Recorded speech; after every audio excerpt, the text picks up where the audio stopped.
people of the internet, Shen here, your zany, brainy anime misfit, and this video is like 4 months late. But seriously, everything is burning. The streets, your sheets, God's given holy land that is Waffle House and Wendy's, and the attention spans of every American that believes that masks are a political statement. Between the sickness that shall not be named and police brutality, there's not a moment to waste to put my hat in the ring and talk about my heritage. I don't need the shortest month of the year to talk about black pixels from the land of the rising waifu.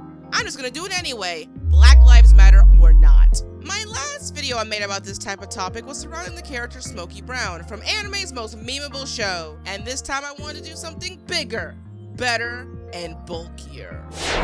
That was until I decided to overedit a Pacific video in February with my Crunchyroll Anime Awards that in hindsight should have been simpler since it's not getting many views. I know that voting for the Anime Awards happened way back when, but throw me a bone here, not everyone can pump out multiple pieces of content a week, YouTube. Alas, I'm salty about things most of you shouldn't really give a damn about. So today, let's talk about Hunter x Hunter's Canary instead, and the lessons learned that a person's nature can go beyond their upbringing.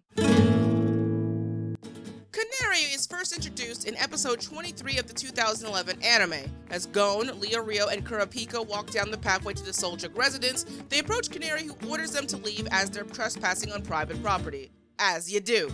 Despite Gon explaining how they called in advance like a back alley Red Lobster and managed to go through the testing gates, Canary still refuses their entry due to them not having any sort of permission by her seniors. And of course they wouldn't. They're a crazy-ass family with crazy-ass needs. Do you really think they're gonna let their lightning golden boy go? Killia's being BDSM'd as we speak. Seeing no other alternative, Gon does what Gon does best and chooses to trespass anyway, refusing to give up even when Canary decks his halls with bells of holly with her cane. This exchange continues for a while, and I mean a long while. Smack away after smack away, but Gon does not stop, only asking, "Why can't we see our friend? Can't he come out to play?"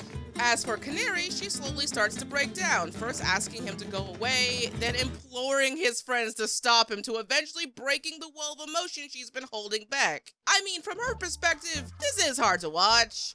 Like, really hard to watch. But hey, at least she didn't get put on the spot like Hanzo did. Which, by the by, why does Gon always get his arms fucked up in the anime? There's a whole thread dedicated to every single time he's either lost or got his arms caboodled by the power of plot. But back to what we were talking about, after Canary reluctantly tries and fails to hit him once more, Gon explains that she's different from Mike the guard dog. While she suppresses her emotions, she still has a soul. She's frightened by Gon's determination to keep taking the pain, and yet is moved enough by Gon's words to request their aid to save Killia, ending pretty much the bulk of her first appearance. While Canary doesn't have as much screen time compared to Smokey Brown and JoJo's, I argue that the little time we do get of her echoes the character development that Killia is going through now at this point in the story, and eventually in the 13th Hunter Chairman election arc. That just because you came from a shitty place and you're surrounded by shitty people, doesn't mean you have to conform to the same shitty mindset of your upbringing or current environment. The Zoldyck family is all about doing their job with as little of outward expression as possible.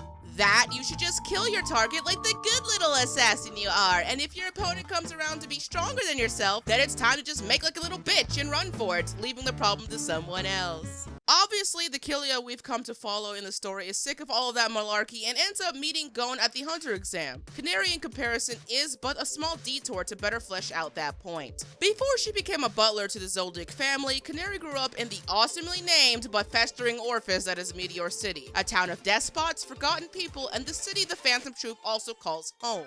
At only 10 years old, she took down a blacklist hunter together with 100 of his men within minutes, so her willingness to kill and be ruthless is present. I mean, it kinda has to be given how much she loves her beaten stick. However, when she was hired by the family, she's always had this loyalty for her young master Killia. Yet, when he attempts to befriend her, she declines to be friends because of their different statuses, in her own words. Which is translation for, check it man, your mama is a scary heartless bitch who doesn't want you to have any friends, and I'd rather not have my life yeeted today, thank you.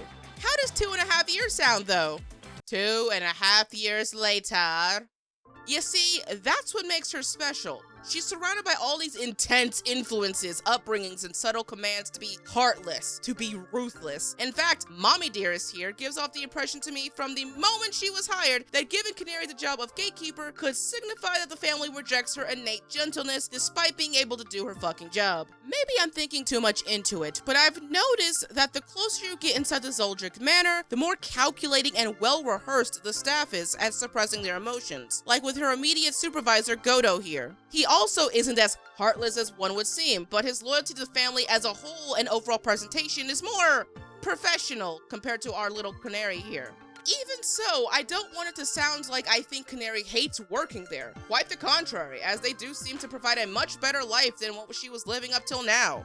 Just when we first meet her in episode 23, I kind of understand where Gon is coming from, seeing as we just had the whole ordeal with Mike the guard dog, and how he adores to be ruthless and cartoonishly brutish. Like, you could speculate that Canary is working in a similar environment of that stereotypical business office you see in media where the boss allows her to work because she meets the requirements, but puts her in like the mail room because she's still not someone that they could fully control or conform to that emotional mode.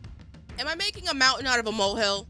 I'm making a mountain out of a molehill. The point is, when it comes to Canary and her small character arc, those are the absent thoughts I tend to think about. None of this may have been deliberate on the part of the show, but seeing her reminds me that there is no excuse for expressing who you are. No matter your environment, no matter your upbringing, eventually your true emotions will shine through to people who care when you really need it. Like how with Killia, who's been trying to overcome the pressure of his fish-eyed brother. Don't let your surroundings keep you down to how you truly feel. That message in itself is truly beautiful.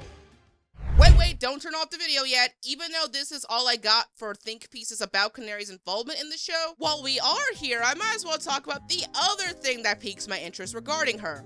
Her hair. As black characters in anime are concerned, I always thought Canary's cute bush braids were refreshingly unique and why I think she stands out so much from a design standpoint. Most of the time I see afro, straight hair, and cornrows on anime black girls, but Canary's hairstyle is rare. I mean, her fandom entry describes her hair as dark purple hair pulled into thick bushes, each tied with a string towards the tip, which vaguely resembles stars. Kinda like the style my mom used to do with my head when I was younger, except without those cheap-ass barrettes from Rainbow. Every sort of low-income area had some combination of a beauty supply store or cheap clothing store next to a food depot, and maybe a checking store, but I do miss the colorful array of fake jewelry and familiar smell of someone using too much wick hairspray in these beauty supply stores. But anyway, the only other character who's had vaguely similar hairstyle was that Boobs McGee character from Basquash. I'm not even gonna try to remember her name. And that character's hair was slightly more normal looking. Look, just know I like it because it looks relatable. Like Yoshihiro Takashi looked past Google Safe Search for 2 seconds to find more varied hairstyles. That and Canary's entire face felt natural and on point for a black character trying to invoke their blackness. No matter how small her role as a character is, I highly appreciate these little details. It's a nitpick of mine sometimes when an anime overemphasizes features to make sure they got it right, when in the end it looks so out there that I can't take it seriously. Not offended really when it happens, just it's not really that big of a deal since it's mostly done in comedy or older anime. In fact, I chuckle a little seeing the Cheerio-styled mouths. Canary's ethnic features of the darkened lips, rounded nose, and larger ears perfectly frame her face with her hair. At least, that's what I would want to say in the 2011 version of her. It's a whole different story in her 1999 design because the fuck is wrong with you? Now, before we even talk about that hair, look at that outfit in contrast to her skin. It's so overexposed color-wise. It doesn't even mesh well, like Crayola got way too involved here. The fucking manga translated her character better than this, and it wasn't even colored. Speaking of the manga counterpart, maybe it's this design that the 1999 anime derives from, seeing as both try to do that two-tone hair shading thing. That, or the 1999 anime took the manga portrayal a little too literally, and we got this pastaroni mess. It's so bad. I mean, to the design's credit, it's definitely got character. Messy character, but one nonetheless. You know what? This seems like a great place to stop and ride out the summer towards the sunset. When it comes to Canary, what's more to say? She's a cool character with cool moves and a unique modern design. Now, only if her employer would stop sending her paychecks via snipe mail.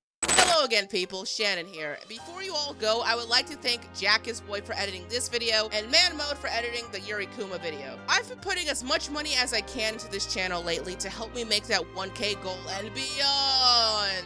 And I would like to keep hiring more editors so me and Lamp can make more frequent content. So yes, this is my attempt to shield my Patreon as I revamp the tiers, yada yada yada. As always, if you can't donate, that's fine. Just keep watching my content, liking everything, and commenting below. In fact, if you've made it to this part of the video, comment the phrase, subscribe to Jack and Core's Velvet Pants. Because we're all in this together, inside of our big anime pants. Shannon out!